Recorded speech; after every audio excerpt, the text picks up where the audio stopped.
Hi hello friends, ಎಲ್ಲರೂ ಹೇಗಿದ್ದೀರಾ? ನಾನು ನಿಮ್ಮ ಆರಾಮದನ್. ಫ್ರೆಂಡ್ಸ್, ಎಲ್ಲರೂ ನನ್ನ ವಿಡಿಯೋಸ್ ನೋಡ್ತಾ ತುಂಬಾ ಸಪೋರ್ಟ್ ಮಾಡ್ತಾಯಿದ್ದೀರಾ. ಇದೇ ಥರ ನಿಮ್ಮ ಸಪೋರ್ಟು ನನಗೆ ಯಾವತ್ತೂ ಇರಲಿ. ಯಾಕಂತಂದರೆ ನಿಮ್ಮ ಆಶೀರ್ವಾದನೇ ನನಗೆ ಇಷ್ಟು ಬೇಗ ಬೆಳೀಲಿಕ್ಕೆ ಒಂದು ದಾರಿ ಆಗ್ತಾಯಿದೆ. ಮತ್ತು ತುಂಬ ಜನ ತುಂಬ ಕಮೆಂಟುಗಳು ಮಾಡ್ತಾಯಿದ್ದೀರಾ, ತುಂಬ ಜನ ಕಾಲ್ ಮಾಡ್ತಾಯಿದ್ದೀರಾ. ಯಾಕಂತಂದರೆ ಒಬ್ಬೊಬ್ರದ್ದು ಒಂದೊಂದು ಸಮಸ್ಯೆ ಆಗಿದೆ. ಇದು ನನಗೂ ಕೂಡ ಒಂಥರ, ಯಾಕಂತಂದರೆ ಒಂದು ಕಾಲಾವಕಾಶ ಸಿಕ್ಕಾಗೆ ನನಗೂ ನನ್ನ ಕೈಲಾಗಿದ್ದು ಖಂಡಿತ ಕ್ಲಾರಿಫೈ ಮಾಡ್ತೇನೆ. ಮತ್ತು ಏನೇ ಸಪೋರ್ಟ್ ಬೇಕಂದ್ರೂ ಕೂಡ ಕೇಳಿ. ಯಾಕಂತಂದರೆ ನಿಮ್ಗೆ ಯಾವುದೇ ಒಂದು PDO ಆಗಲಿ, ಒಬ್ಬ ARO ಆಗಲಿ, ಯಾವುದೇ ಒಂದು ಗೌರ್ನಮೆಂಟ್ ಅಫಿಷಿಯಲ್ಸ್ ಆಗಲಿ, ಯಾವುದೇ ಕೆಲಸ ಡಿಲೇ ಆಗ್ತಾಯಿದ್ರು ಕೂಡ ಖಂಡಿತ ಡಿಪಾರ್ಟ್ಮೆಂಟ್ ಯಾವುದು ಅಂತಂದೇಳಿ ಒಂದು ಸಾರಿ ನನ್ನ ಗಮನಕ್ಕೆ ತಂದರೆ ನಾನು ನನ್ನ ಕೈಲಾಗಿದ್ದನ್ನು ನಿಮಗೆ ಸಹಾಯ ಮಾಡ್ತೇನೆ.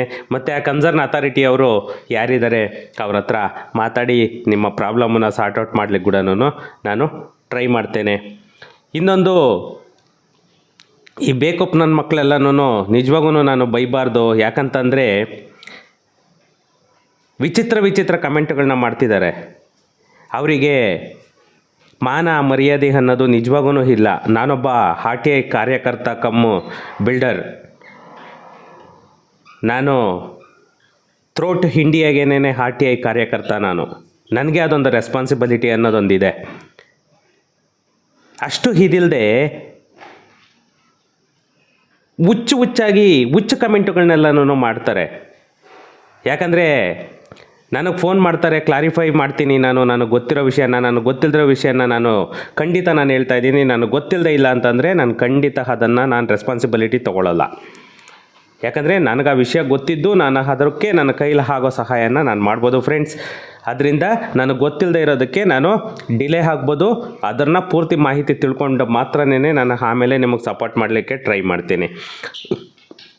ದುಡ್ಡಿಗೋಸ್ಕರ ನಾವು ಈ ವಿಡಿಯೋ ಮಾಡ್ತಾಯಿದ್ದೀವಿ. ಯಾಕಂತಂದರೆ ದುಡ್ಡನ್ನು ಆಸೆಪಟ್ಟು ಈ ವಿಡಿಯೋ ಮಾಡ್ತಿದ್ದೀವಿ ಅಂತಂದೇಳಿ ಒಂದು ಬೇಕಪ್ ನನ್ನ ಮಗ ಕಮೆಂಟ್ ಮಾಡಿದ್ದಾನೆ.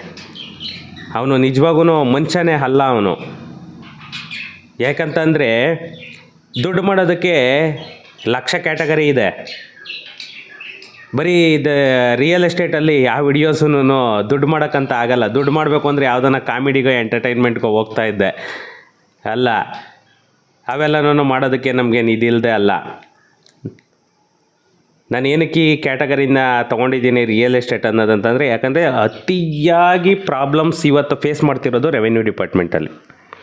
ಲಕ್ಷ ಕಳ್ಕೊಳ್ತಾ ಇರೋದು ರೆವೆನ್ಯೂ ಡಿಪಾರ್ಟ್ಮೆಂಟಲ್ಲಿ. ಅದರಿಂದಲೇ ನಾನು ರೆವೆನ್ಯೂ ಡಿಪಾರ್ಟ್ಮೆಂಟನ್ನು, ಅದು ಇನ್ನೊಂದು ನಂದು ಬೇಸಿಕಲಿ ನಾನೇ ಬಿಲ್ಡರ್. ಇದರಿಂದಲೇ ನಾನು ಈ ಕ್ಯಾಟಗರಿನ ಸೆಲೆಕ್ಟ್ ಮಾಡ್ಕೊಂಡಿರೋದು. ಫ್ರೆಂಡ್ಸ್, ಇರಲಿ, ಅವ್ರು ಏನಾದ್ರೂ ಕಮೆಂಟ್ ಮಾಡಲಿ, ಅದೆಲ್ಲಕ್ಕೂ ನಾನು ತಲೆನೂ ಕೆಡಿಸ್ಕೊಳ್ಳೋದಲ್ಲ. ಬಟ್ ಏನಂದರೆ ಅಂಥವ್ರಿಗೆ ಸ್ವಲ್ಪ ಬುದ್ಧಿ ಬರಲಿ ಅಂತಂದೇಳ್ಬಿಟ್ಟು ನಾನು ಈ ಮಾತನ್ನು ಹೇಳಿದೆ. ಅಷ್ಟು ಬಿಟ್ಟರೆ ಬೇರೆ ತಲೆ ಕೆಡಿಸ್ಕೊಳ್ಳೋ ಇದಿಲ್ಲ. ನಿಮ್ಗೇನೇ ಕೂಡ ಸಮಸ್ಯೆ ಇದ್ದರೂ ಕೂಡ ಖಂಡಿತ ಫೋನ್ ಮಾಡಿ. ಅದ್ರ ಬಗ್ಗೆ ನನಗೆ ಯಾವುದೇ ಥರ ಬೇಸರ ಇಲ್ಲ. ನಾನು ಫ್ರೀ ಇದ್ದೆ ಅಂತಂದರೆ ಖಂಡಿತ ನಾನು ಆನ್ಸರ್ ಮಾಡ್ತೀನಿ. ಫ್ರೆಂಡ್ಸ್, ಇಷ್ಟು ದಿನ ನನಗೆ ಸುಮಾರು ಜನ ಕೇಳ್ತಾಯಿದ್ರಿ, ನಮ್ಮ ರೆವೆನ್ಯೂ ಸೈಟ್ಸ್ ಅನಧಿಕೃತ ಲೇಔಟುಗಳಿಗೆ, ಅನಧಿಕೃತ ಪ್ರಾಪರ್ಟಿಗಳಿಗೆ ಯಾವಾಗ ಖಾತಾ ಕೊಡ್ತಾರೆ ಅಂತ ಹೇಳಿಬಿಟ್ಟು, ಇವಾಗ ಅದಕ್ಕೆ ಒಂದು ಒಳ್ಳೆ ಸಮಯ ಅನ್ನೋದೊಂದು ಬಂದಿದೆ, ಕಾಲಾವಕಾಶ ಕೂಡ ಬಂದಿದೆ. ಓಕೆ, ಅದ್ರ ಬಗ್ಗೆನೇ ಸಿದ್ದರಾಮಣ್ಣ ಅವರಾಗ್ಬೋದು, ನಮ್ಮ ಮಾನ್ಯ ಕೃಷ್ಣ ಬೈರೇಗೌಡರಾಗ್ಬೋದು, ಎಲ್ಲ ಪ್ರೆಸ್ ಮೀಟೆಲ್ಲ ಕರೆದು ಎಲ್ಲ ಇದು ಮಾಡಿ ಸೆಷನ್ನಲ್ಲೆಲ್ಲನೂ ಇದಾಗಿ ಮೊನ್ನೆ ಅನೌನ್ಸ್ ಮಾಡಿದ್ದಾರೆ. ಅದ್ರ ಬಗ್ಗೆನೇ ಇವತ್ತು ಮಾಡೋಣ. ಅದ್ರ ಬಗ್ಗೆನೇ ಇವತ್ತು ವಿಡಿಯೋ ಮಾಡ್ತಾ ಇರೋದು. ಅದಕ್ಕಿಂತ ಮುಂಚೆ ಇನ್ನೂ ನನ್ನ ಚಾನಲನ್ನು ಯಾರೆಲ್ಲ ಸಬ್ಸ್ಕ್ರೈಬ್ ಮಾಡ್ಕೊಂಡಿಲ್ಲ, ಪ್ಲೀಸ್ ಸಬ್ಸ್ಕ್ರೈಬ್ ಮಾಡ್ಕೊಳ್ಳಿ. ಹಾಗೆಯೇ ವಿಡಿಯೋನ ಕೊನೆವರೆಗೂ ಸ್ಕಿಪ್ ಮಾಡಿದೆ ನೋಡಿ, ಆವಾಗ ನಿಮಗೆ ಏನು ಅಂತಂದೇಳಿ ವಿಷಯ ಗೊತ್ತಾಗುತ್ತೆ. ಫ್ರೆಂಡ್ಸ್, ಬನ್ನಿ, ಟೈಮ್ ವೇಸ್ಟ್ ಮಾಡೋದು ಬೇಡ, ನಾವು ವಿಡಿಯೋಗೆ ಹೋಗೋಣ. ಏನಿಲ್ಲ, ಯಾಕಂತಂದರೆ ಇಷ್ಟು ದಿನ ಗೌರ್ನಮೆಂಟಿಂದ ನಿಮಗೆ ಸುಮಾರು 2013ಇಂದ ಟೋಟಲಿ ನಿಲ್ ಆಗೋಗಿತ್ತು. ಅನ್ಆಥರೈಸ್ಡ್ ಲೇಔಟ್ಸ್ ಮೀನ್ಸ್ ಅಪ್ರೂವ್ಡ್ ಯಾವ್ಯಾವುದಿಲ್ಲ ಅಂಥದ್ದಕ್ಕೆಲ್ಲನೂ ಖಾತಾ ಮಾಡಬಾರ್ದು ಅಂತಂದೇಳ್ಬಿಟ್ಟು 2013 ಸಿದ್ದರಾಮಣ್ಣ ಅವರು ಅದನ್ನು ಸ್ಟಾಪ್ ಮಾಡಿಬಿಟ್ರು. ಅವತ್ತಿಂದ ರೆವೆನ್ಯೂ ಸೈಟ್ಸ್ಗೆ ಯಾವುದಕ್ಕೂ ನಿಮಗೆ ಖಾತಾ ಅನ್ನೋದನ್ನು ಕೊಡ್ತಾ ಇರಲಿಲ್ಲ. ಇವಾಗ ಮೊನ್ನೆ ಸಿದ್ದರಾಮಣ್ಣ ಅವರೆಲ್ಲನೂ ಇದು ಮಾಡಿಬಿಟ್ಟು ನಿಮಗೆ ಯಾವ್ಯಾವುದು ಅನ್ಆಥರೈಸ್ಡ್ ಪ್ರಾಪರ್ಟೀಸ್ ಇದೆ ಆ ಪ್ರಾಪರ್ಟೀಸ್ಗೆಲ್ಲನೂ ಮ್ಯಾಕ್ಸಿಮಮ್ಮು ಒಂದು 3 ಮಂತ್ಸಲ್ಲಿ ಎಲ್ಲನೂ ಕ್ಲಿಯರ್ ಮಾಡಬೇಕು ಅಂತಂದೇಳ್ಬಿಟ್ಟು ಅನೌನ್ಸ್ ಮಾಡಿದ್ದಾರೆ. ಅದರ ಪ್ರಕಾರನೇ ಕೃಷ್ಣ ಬೈರೇಗೌಡರು ಕೂಡ ಎಲ್ಲ DC ಯಾಕಂತಂದರೆ ಫುಲ್ಲು ಟೋಟಲ್ ರೈಟ್ಸ್ ಎಲ್ಲನೂ ಪ್ರತಿಯೊಂದು ಡಿಸ್ಟಿಕ್ಕಲ್ಲೂ ಆ ಡಿಸ್ಟಿಕ್ ಕಮಿಷನರ್ ಏನಿರ್ತಾರೆ ಅವರಿಗೇ ಅದರದ್ದು ಫುಲ್ ಅಥಾರಿಟಿನ ಕೊಡ್ತಿದ್ದಾರೆ. ಅದು ಒಂದು ನಿಮ್ಗೆ ಇದಾಗ್ತಾಯಿದೆ. ಯಾಕಂತಂದರೆ ಇವಾಗ ಇಲ್ಲಿ BBMPಯಲ್ಲಿ ಏನಿದೆ, BBMPಯಲ್ಲಿ ಮುಗಿಸಿದ ತಕ್ಷಣವೇ ನೆಕ್ಸ್ಟ್ ಎಲ್ಲನೂ ರೂರಲ್ಗೆ ಪ್ರತಿಯೊಬ್ಬ ಅಧಿಕಾರಿಗಳು ರೂರಲಲ್ಲಿ ಇದು ಮಾಡ್ಕೊಳ್ಳಿಕ್ಕೇ ಇದು ಮಾಡ್ತಾಯಿದ್ದಾರೆ. ಯಾಕಂತಂದರೆ ಒಂದು ಎಷ್ಟೋ ಜನ ಇವತ್ತು ಖಾತೆ ಇಲ್ಲದೆ ಆ ಪ್ರಾಪರ್ಟಿನ ಸೇಲ್ ಮಾಡೋಕ್ಕಾಗ್ತಾ ಇಲ್ಲ, ಆ ಪ್ರಾಪರ್ಟಿನ ರಿಜಿಸ್ಟರ್ ಮಾಡ್ಕೊಳ್ಳೋಕ್ಕಾಗ್ತಾ ಇಲ್ಲ, ಆ ಪ್ರಾಪರ್ಟಿ ಮೇಲೆ ಲೋನ್ ತೊಗೊಳ್ಲಿಕ್ಕಾಗ್ತಾ ಇಲ್ಲ ಅಂತಂದೇಳಿ ತುಂಬ ಜನ ನನಗೇನೇ ತುಂಬ ಜನ ಕೇಳೋರು. ಅದೇ ಉದ್ದೇಶಕ್ಕಾಗೇನೆ ಮಾನ್ಯ ಮುಖ್ಯಮಂತ್ರಿಗಳು ಮೊನ್ನೆ ಎಲ್ಲನೂ ಪ್ರೆಸ್ ಮೀಟ್ ಎಲ್ಲನೂ ಇದು ಮಾಡಿ ಮತ್ತು ಸೆಷನ್ನಲ್ಲೂ ಕೂಡ ಅದನ್ನು ಓಕೆ ಮಾಡಿದ್ದಾರೆ.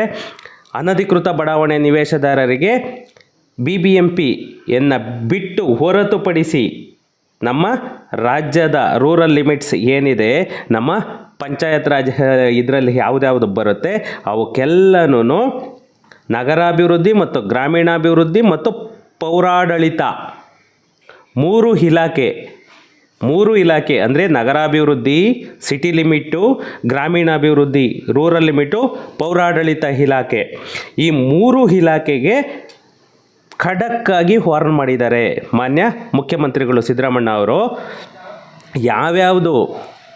ಯಾವ್ಯಾವುದು ಅನಧಿಕೃತ ಬಡಾವಣೆಗಳಿದೆ, ಅನಧಿಕೃತ ಪ್ರಾಪರ್ಟಿಗಳಿದೆ ಅವಕ್ಕೆಲ್ಲನೂ, ಯಾಕಂದರೆ ಇದಕ್ಕೊಂದು ಮೇಜರ್ ಕಾರಣ ಅಂತಂದರೆ ಸುಪ್ರೀಂ ಕೋರ್ಟು ಲಾಸ್ಟ್ ಟೈಮು ತುಂಬಾ ಗರಂ ಆಗಿತ್ತು. ಯಾಕಂತಂದರೆ ರಿಜಿಸ್ಟ್ರೇಷನ್ ಮಾಡಿದ ಮೇಲೆ ಅದಕ್ಕೆ ಒಂದು ಖಾತಾ ಅನ್ನೋದನ್ನು ಕೊಡಲೇಬೇಕು, ಯಾವುದೇ ಕಾರಣಕ್ಕೂ ಖಾತಾ ಅನ್ನೋದನ್ನು ನಿಲ್ಲಿಸಬಾರ್ದು ಅಂತ ಹೇಳಿಬಿಟ್ಟು ಇದು ಮಾಡಿದರು. ಅದೇ ಪ್ರಕಾರನೇ ಖಾತೆ ಕೊಡಲಿಕ್ಕೆ ಇವಾಗ ಎಲ್ಲ ತಾಲೂಕಿನ ಪ್ರತಿಯೊಂದು ತಾಲೂಕು, ಹೋಬಳಿ ಮತ್ತು ಪಂಚಾಯತ್ ಅಷ್ಟು ಇದರಲ್ಲೂ ಅಧಿಕಾರಿಗಳಿಗೆಲ್ಲನೂ ಇದು ಮಾಡಿಬಿಟ್ಟು ಪ್ರತಿಯೊಬ್ಬರಿಗೂ, ಯಾಕಂತಂದರೆ ಇನ್ನೊಂದು ಸ್ವಲ್ಪ ದಿನ ಅದು ಕೂಡ ಅಭಿಯಾನ ಸ್ಟಾರ್ಟ್ ಮಾಡ್ತಾರೆ. ಇವಾಗ BBMPಯಲ್ಲಿ ಯಾವ ಥರ ಅಭಿಯಾನಗಳು ನಡೀತಾ ಇದೆ ಅದೇ ಥರನೇ ರೂರಲಲ್ಲೂ ಕೂಡ ಅಭಿಯಾನ ಮಾಡಿಬಿಟ್ಟು ಆ ಅಭಿಯಾನದ ಮುಖಾಂತರನೇ ಮನೆಗೂ ಖಾತೆ ತಲುಪಬೇಕು. ಪ್ರತಿಯೊಬ್ಬರಿಗೂ ಯಾರ್ಯಾರ್ದಿದೆ ಅವ್ರೆಲ್ಲರಿಗೂ ಖಾತಾ ಅನ್ನೋದನ್ನ ಇಶ್ಯೂ ಮಾಡಬೇಕು. ಅದು ಬಂದುಬಿಟ್ಟು ಇದು ಒಂದೇ ಅವಕಾಶ ಕೊಡೋದು, ಮತ್ತೆ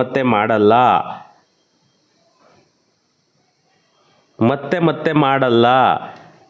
ಯಾಕಂತಂದರೆ ಅದು ಹಾಗೆ ಕಂಟಿನ್ಯೂ ಆಗ್ತಾ ಹೋಗುತ್ತೆ, ರೆವೆನ್ಯೂ ಸೈಟ್ಸ್ ಮಾಡೋದು ಕಂಟಿನ್ಯೂ ಆಗ್ತಾ ಹೋಗುತ್ತೆ. ಇದರಿಂದಲೇ ಯಾಕಂದರೆ ಅನಧಿಕೃತ ಲೇಔಟ್ಗಳನ್ನ ತಡೆಗಟ್ಟಬೇಕು ಅಂತ ಹೇಳೇನೆ, ಅನಧಿಕೃತ ಲೇಔಟ್ಗಳನ್ನ ತಡೆಗಟ್ಟಬೇಕು ಅಂತಂದೇಳೇ ಇಷ್ಟು ದಿನ ಟ್ಯಾಕ್ಸ್ ತಗೊಳ್ಳದೆ ಖಾತಾ ಮಾಡದೆ ನಿಲ್ಲಿಸ್ಬಿಟ್ಟಿದ್ರು. ಬಟ್ ಇವಾಗ ಒಂದು ಕೊನೆ ಅವಕಾಶ ಅನ್ನೋದನ್ನ ಜನಗಳಿಗೆ ಕೊಡ್ತಾ ಇದ್ದಾರೆ. ಆ ಅವಕಾಶನ ಸದುಪಯೋಗ ಪಡಿಸ್ಕೊಳ್ಳಿ. ಯಾಕಂತಂದರೆ ಇವಾಗ ಇನ್ನೂ ಅದು ಸರ್ಕ್ಯುಲರ್ ಇಶ್ಯೂ ಆಗಿಲ್ಲ. ಆ ಸರ್ಕ್ಯುಲರ್ ಇಶ್ಯೂ ಆದ ತಕ್ಷಣವೇ ನಾನು ನಿಮಗೆ ಸರ್ಕ್ಯುಲರ್ ಕೂಡ ಕಳಿಸ್ತೇನೆ. ಆ ಸರ್ಕ್ಯುಲರ್ನ ಎಲ್ಲರೂ ಡೌನ್ಲೋಡ್ ಮಾಡ್ಕೊಳ್ಳಿ. ಡೌನ್ಲೋಡ್ ಮಾಡಿಕೊಂಡು ನೀವು ಯಾವುದೇ ಪಂಚಾಯತ್ಗೆ ಹೋಗಿ ನೋಡಿ, ಈ ಥರ ಗೌರ್ನಮೆಂಟಿಂದಲೇ ಸರ್ಕ್ಯುಲರ್ ಇಶ್ಯೂ ಮಾಡಿದ್ದಾರೆ. ಯಾಕಂತಂದರೆ ಎಷ್ಟೋ ಪಂಚಾಯತಿಗಳಲ್ಲಿ ನಿಮಗೆ ಮಾಡಲ್ಲ ರೀ, ಇನ್ನೂ ಡೆವಲಪ್ ಆಗಿಲ್ಲ ರೀ ಸಾಫ್ಟ್ವೇರು, ಇನ್ನೂ ಅದಾಗಬೇಕ್ರಿ ಇದಾಗಬೇಕ್ರಿ ಅಂತ ಹೇಳ್ತಾರೆ. ನಾನು ಆ ಸರ್ಕ್ಯುಲರ್ ತೊಗೊಳ್ಳಿಕ್ಕೆ ಟ್ರೈ ಮಾಡ್ತಾ ಇದ್ದೀನಿ. ಆ ಸರ್ಕ್ಯುಲರ್ ಸಿಕ್ಕಿದ ತಕ್ಷಣವೇ ನಾನು ನಿಮಗೆ ವಿಡಿಯೋದಲ್ಲಿ ಸರ್ಕ್ಯುಲರನ್ನು ಹಾಕ್ತೇನೆ. ಆ ಸರ್ಕ್ಯುಲರನ್ನು ತೊಗೊಂಡೋಗಿ ನೀವು ಯಾವುದೇ PDOಗಾಗಲಿ ಕೊಡಿ, ಅಲ್ಲಿ ನೀವು ಆ ಸರ್ಕ್ಯುಲರ್ ತೋರಿಸಿದ್ರೆ ಕೂಡ ಅವರಿಗೆ ಮಾಡಿಕೊಡ್ಲೇಬೇಕು. ಯಾಕಂದರೆ ಇವಾಗ ಎಲ್ಲ ಕಡೆಗೂ ಪಬ್ಲಿಕ್ಕಾಗಿ ಅನೌನ್ಸ್ ಮಾಡಿದ್ದಾರೆ, ಪಬ್ಲಿಕ್ಕಾಗಿ ಅನೌನ್ಸ್ ಆಗೋಗಿದೆ. ಇದರಿಂದ ಮಾಡಲೇಬೇಕು. ಬಟ್ ಏನಂದರೆ ಸಾಫ್ಟ್ವೇರ್ ಇಂಪ್ಲಿಮೆಂಟೇಷನ್ಗೆ ಅಂತಂದೇಳಿ ಸ್ವಲ್ಪ ಟೈಮ್ ತಗೊಳುತ್ತೆ. ನನ್ನ ಅನಿಸಿಕೆ ಪ್ರಕಾರ ಈ ವಾರ ಇಲ್ಲ ಅಂತಂದರೂ ನೆಕ್ಸ್ಟ್ ವಾರದಲ್ಲಿ ಎಲ್ಲ ಪಂಚಾಯತ್ಗಳು ಕೂಡ ಖಾತಾ ಅನ್ನೋದನ್ನು ಸ್ಟಾರ್ಟ್ ಆಗುತ್ತೆ. ಯಾಕಂದರೆ ಇವಾಗ ನಮ್ಮ ರೆವಿನ್ಯೂ ಮಿನಿಸ್ಟರ್ ಕೃಷ್ಣ ಬೈರೇಗೌಡರು ಕೂಡ ಅದೇನೇ ಹೇಳ್ತಿರೋದು, ಸುಮಾರು ನಮ್ಮ ಬೆಂಗಳೂರು ಬಿಟ್ಟು